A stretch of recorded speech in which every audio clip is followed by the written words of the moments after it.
네, 지금까지 두 개의 영상을 통해서 아토믹의 기초, 그리고 그 멤버 펑션들에 대해서 알아보았어요. 하지만 우리는 이 아토믹에 대해 배웠어도 도대체 이를 어떻게 써야 할지 몰라요. 그래서 이번 시간에는 아토믹의 락 프리 성질을 이용한 아주 간단한 데이터 스트럭처를 만들어 볼 거예요. 아마 이 영상을 보시면 락 프리 데이터 스트럭처란 이런 것이다 라는 것을 알 수 있을 거예요. 그럼 가장 간단한 데이터 스트럭처, 스택을 만들어 볼게요.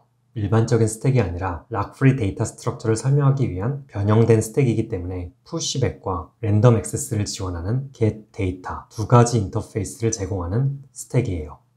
예를 들면 숫자를 하나씩 넣을 수 있는 푸시백 기능, 그리고 인덱스에 따라서 그 엘리멘트에 액세스할 수 있는 기능이 있어요. 이를 코드로 나타내 볼게요.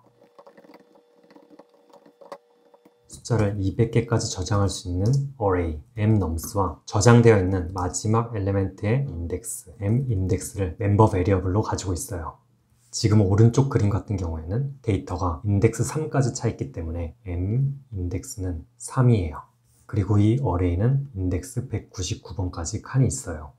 숫자를 넣기 위한 함수 void push 100 같은 경우는 숫자 num을 아규먼트로 받고 인덱스를 하나 증가시킨 뒤 그 인덱스에 숫자를 넣어요. 예를 들어 오른쪽 그림 같은 경우 숫자 9를 추가하기 위해선 멤버 인덱스를 하나 올려서 해당 인덱스 번호에 우리가 추가하고자 하는 숫자 9를 넣으면 돼요. 또 해당 숫자를 받기 위한 get num 함수는 인덱스를 함수 아규먼트로 받고 해당 넘버를 리턴하면 돼요. 여기서 세이프티 코드로 넘어온 인덱스가 0보다 작은 경우, 요청하는 인덱스가 현재 최대 인덱스보다 큰 경우 이에 대한 익셉션을 던져줘야 해요. 또 푸시백 코드에서도 현재 어레이의 최대 인덱스 199가 넘어가는 순간 더 이상 데이터를 추가할 수가 없기 때문에 에러를 던져주는 게 좋아요. 하지만 이러한 에러 케이스들은 코드의 가독성을 위해 이번 예제에서는 생략할게요. 이제 이를 사용해서 코드를 만들어 보면 스택 st를 만들고 st에 1, 3, 5, 7, 9를 넣어요. 그리고 인덱스 두 번째 있는 숫자를 리턴 받는다고 하면 숫자 5가 출력이 될 거예요. 빌드에서 실행을 하면 5가 출력이 되면 확인할 수 있어요. 하지만 이러한 코드는 thread safe하지 않아요. 예를 들어 어레이에 숫자가 3개 들어있고 mindex가 2인 상황을 가정해 볼게요. 두 개의 thread가 동시에 숫자를 넣으려는 상황이에요.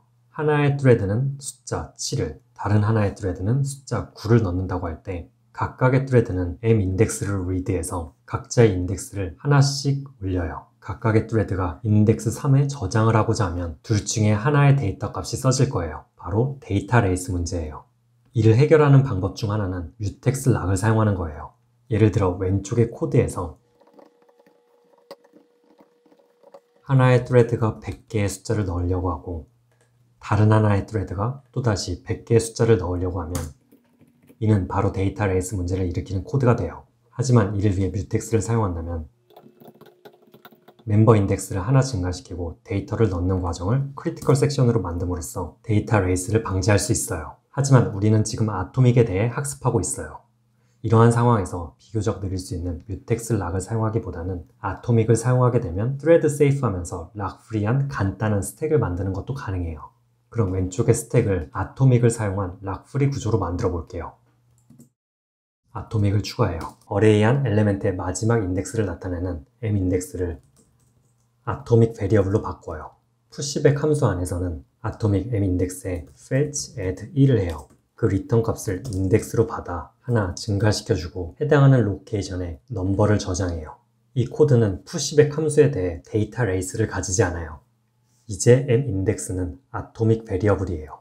각각의 thread가 7과 9라는 숫자를 저장하고 싶을 때 fetch add를 통해서 데이터 레이스 없이 이를 3으로 올리고 fetch add는 add가 되기 전 숫자를 돌려줘요. 그러니까 local index 2를 받고 오른쪽 thread 같은 경우도 fetch add를 통해서 mindex를 4로 올리고 그 전의 값 3을 받아요. 이제 각각의 로컬 변수 index를 1씩 증가시킨 뒤 그에 해당하는 공간에 숫자를 하나씩 저장하면 데이터 레이스 없이 thread safe한 푸시백을 만들어낸 거예요. 하지만 전체 데이터 스트럭처, 이 스택이 thread safe한 것은 아니에요. 그 카운터 이그젬플을 보여드릴게요. 어레이에 엘리멘트가 3개가 들어있고 아토믹 멤버 베리어블 mindex가 2인 상황을 가정해 볼게요. 이번에는 하나의 thread에서 7을 넣고자 하는데 다른 thread에서는 index 3에서 숫자를 리턴 받고자 해요. 두 개의 thread는 동시에 돌아가고 있어요. 하지만 이번엔 우연히 writing thread에서 atomic variable m index를 하나 올려요.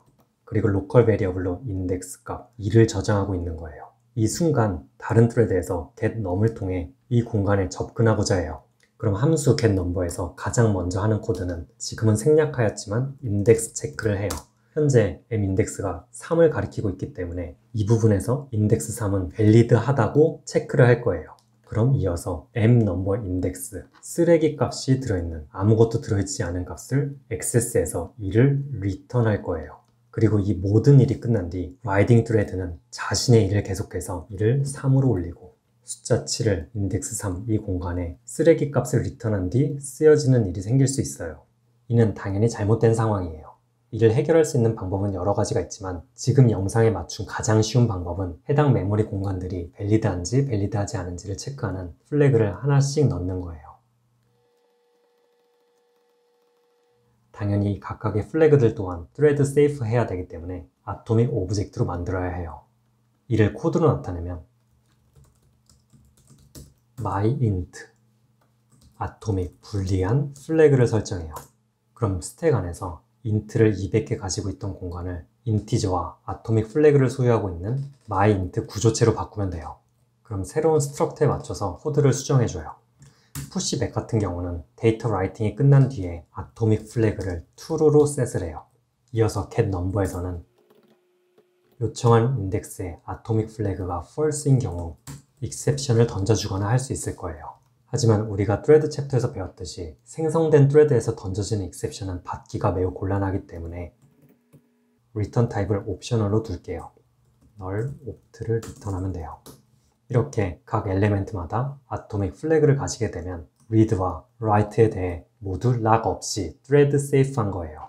물론 여기서 safety 코드를 다시 넣고 제너럴한 스택 데이터 스트럭처와 같이 pop 100까지 추가를 한다면 훨씬 더 복잡한 코드가 돼요. 이렇게 이번 시간에는 아토믹을 사용한 간단한 데이터 스트럭처를 만들어 보았어요. 이러한 방법을 응용하면 thread safe 하면서 락을 사용하지 않는 더 어드밴스드한 자료 구조들을 만드는 것이 가능해요. 여기서 한 발짝 더 나아가 그러한 구조들 안에서 아토믹을 다룰 때 메모리 오더를 세세하게 설정해주면 더 옵티마이즈드 된 동작이 가능해요. 지금까지는 이 메모리 오더를 따로 설정하지 않았어요. 그 말은 메모리 오더의 디폴트 값, sequential consistent가 설정돼요. 이 옵션은 프로그램의 순서가 정확하게 보장이 되지만 멀티코어 환경에서는 느려질 수도 있는 메모리 오더예요. 쉽게 말해서 느린 메모리 오더라는 거예요. 때문에 다음 영상에서는 아토믹 오퍼레이션들을 더 최적화시켜주는 이 메모리 오더에 대해서 학습할 거예요. 그럼 이번 영상 여기서 마무리하고 바로 다음 시간에 뵐게요.